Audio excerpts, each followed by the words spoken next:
हे आंदोलन केवळ राजकीय स्टंट आहे. सोनम वांगचुक यांच्या समर्थनार्थ अनेक सेलिब्रिटी पुढे येत आहेत. मात्र 3 इडियट्स या सिनेमातील रॅन्चो हे पात्र ज्या सोनम वांगचुक यांच्यावर आधारित आहे त्यांच्या उपोषणावर आमिर खान गप्प का असा सवाल विचारला जात होता. आता स्वतः आमिर खानने यावरचं मौन सोडलंय. लंडनमधल्या एका फिल्म फेस्टिवलमधील समारोप कार्यक्रमात आमिरने एक मोठं वक्तव्य केलंय. 3 इडियट्स मधील रॅन्चो हे पात्र वांगचुक यांच्यावर आधारित नाहीये. शिवाय वांगचुक यांचं सुरू असलेलं उपोषण लवकर संपवावं त्यांनी असंही आमिर खान म्हणतोय. दरम्यान 2 दिवसांपूर्वीच 3 इडियट्स मधील सिनेमातला चतुर हे पात्र साकारणाऱ्या ओमी वैद्यने मैं नहीं चाहता की फुंगसुक वांगडू की मौत हो असं वक्तव्य केलं होतं. पण आता आमिरच्या या वक्तव्यामुळे अनेकांच्या भोवया उंचावल्या. Maybe that's what Chatur was thinking. But I want to tell you that neither Raju nor Abhijat were the two writers, nor I. We didn't know about Mr. Sonam. However, what Mr. Sonam is doing is good work in any case. He doesn't have to be based on the character of 3 Idiots for us to respect him and the work that he does.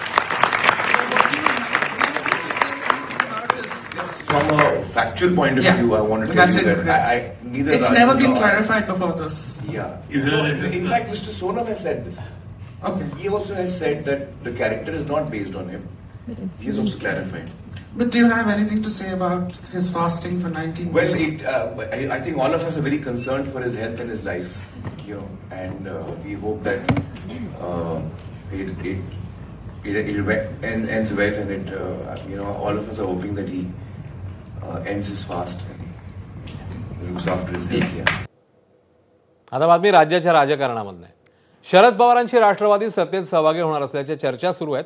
त्यातच राष्ट्रवादीचे नेते जयंत पाटील यांनी मंगळवारी मुख्यमंत्री फडणवीसांची भेट घेतली. यावेळी सुनील तटकरे आणि प्रफुल्ल पटेल देखील तिकडे उपस्थित होते. त्यानंतर काल जयंत पाटील यांनी एकनाथ शिंदेंची भेट घेतली. त्यामुळे पुन्हा एकदा राजकीय वर्तुळात उलटसुलट चर्चा सुरू झाली आहे. शरद पवारांची राष्ट्रवादी एनडीएमध्ये सामील झाल्यास अर्थ खातं जयंत पाटील यांना दिलं जाईल असं बोललं जात आहे. त्यामुळे भेटीगाठी या करताच सुरू आहेत का अशी चर्चा आहे. मात्र जयंत पाटलांनी फडणवीस आणि शिंदेंच्या भेटीमागचं एकच कारण सांगितलंय. उरण ईश्वरपूर मतदारसंघातल्या नगराध्यक्ष पदाबाबत चर्चा झाल्याचं जयंत पाटील यांनी एक पोस्ट करत म्हटलं. प्रत्येक मंत्र्यांकडे आम्हाला जावं लागतं. आता आम्ही जातो, आम्ही फोटो काढतो, आम्ही ट्विट करतो. जर फोटो ट्विट केले नसते तर तुम्हाला कळलं असतं का आमची भेट झाली. मी उत्तर प्रदेशचे माननीय मुख्यमंत्री योगीजींना भेटले. त्याच्यात काय एक लोकप्रतिनिधी 1 नेशन 1 इलेक्शनच्या कामासाठी आम्ही उत्तर प्रदेशमध्ये गेलो. ती जॉईंट पार्लमेंटरी कमिटी आहे, सगळ्या पक्षाचे लोक होते. आम्ही जाऊन त्याच्यात भेटलो. एका सशक्त लोकशाहीमध्ये मला खरं सांगा, मंत्री काय गुन्हेगार आहेत का की आम्ही त्यांना भेटू शकत नाही.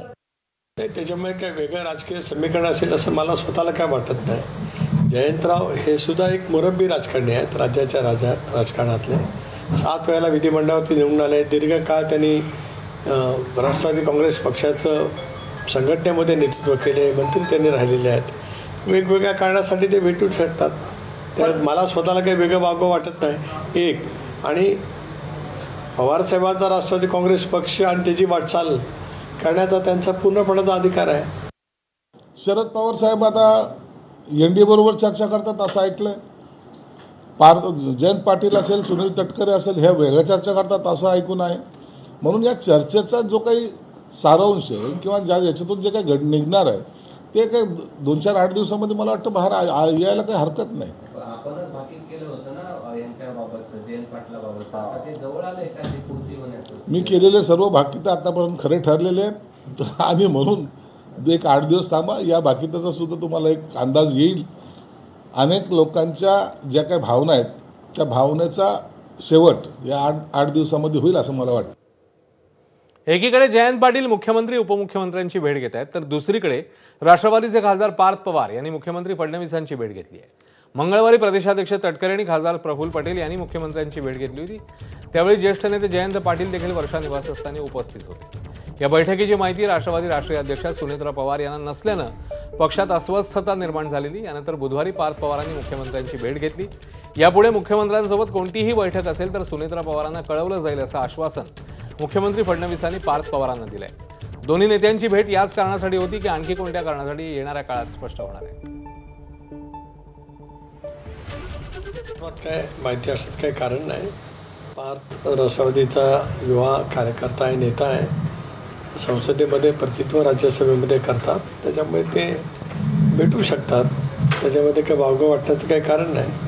अगदी प्रशासकीय कामावरती संघटनेच्या कामाची जरी त्यांनी चर्चा केली तर त्याच्यामध्ये वेगळं वाटण्याचं काही कारण येत नाही.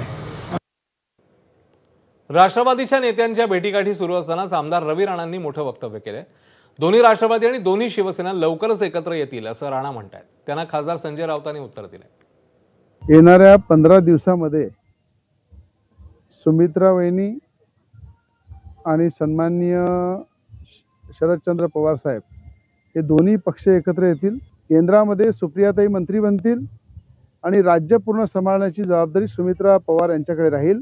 येणाऱ्या काही महिन्यामध्ये हे सुद्धा चित्र दिसेल आपल्याला की उद्धव ठाकरे आणि एकनाथ शिंदे एकत्र दिसेल. अशा प्रकारचं चित्र दिसू शकते. अमित शहाच्या गटाबरोबर आम्ही कशा करता जायचं? अमित शहाचा गट आहे, दोन्ही गट जे आहेत. अजित पवारांनी जो एक गट स्थापन केला तोही अमित शहाचा गट आहे. म्हणून ते त्यांना वारंवार जाऊन अमित शहाचं आदेश घ्यावा लागतो निर्णय घेताना. वारंवार अमित शहाच्या दारात जाऊन उभं राहण्याची लाचारासारखी गरज काय? आम्ही नाही राहतो. आमची शिवसेना आहे बाळासाहेब ठाकरेंची, आम्हाला गरजच नाही. दोन्ही राष्ट्रवादीच्या विलिनीकरणाची चर्चा सध्या सुरू आहे. विलिनीकरणाच्या चर्चेला आधी नकार देणाऱ्या तटकरेंनी युटर्न घेत अजित पवार हयात असताना चर्चा झाल्याचं मान्य केलंय. याविषयी राष्ट्रवादी शरद पवार पक्षाच्या खासदार सुप्रिया सुळेंनी आता प्रतिक्रिया दिली. दोन्ही राष्ट्रवादी विलिनीकरणाच्या चर्चांना पूर्णविराम लागल्याचं त्यांनी म्हटलं. दिल्लीमध्ये जंतर मंतरवर सोनम वांगचुक यांची भेट घेण्यासाठी त्या गेल्या होत्या. त्यावेळी बोलताना त्यांनी विलिनीकरणाबाबत भाष्य केलं. दोन्ही पक्ष एकत्र येऊन गुण्यागोविंदाने सगळ्यांनी राज्याची आणि देशाची सेवा करावी ही माझ्या भावाची शेवटची इच्छा होती. पण अर्थातच त्या राष्ट्रवादी म्हणजे माझ्या भावाची इच्छा पूर्ण करायची तयारी माझी दादा असतानाही होती आणि दादा गेल्यावरही होती. पण आता तशी काही भावना त्या बाजूने येत नाहीये. त्याच्यामुळे माझ्या मनात आणि आमच्या संघटनेत त्या विषयाला आम्ही पूर्ण विराम दिला.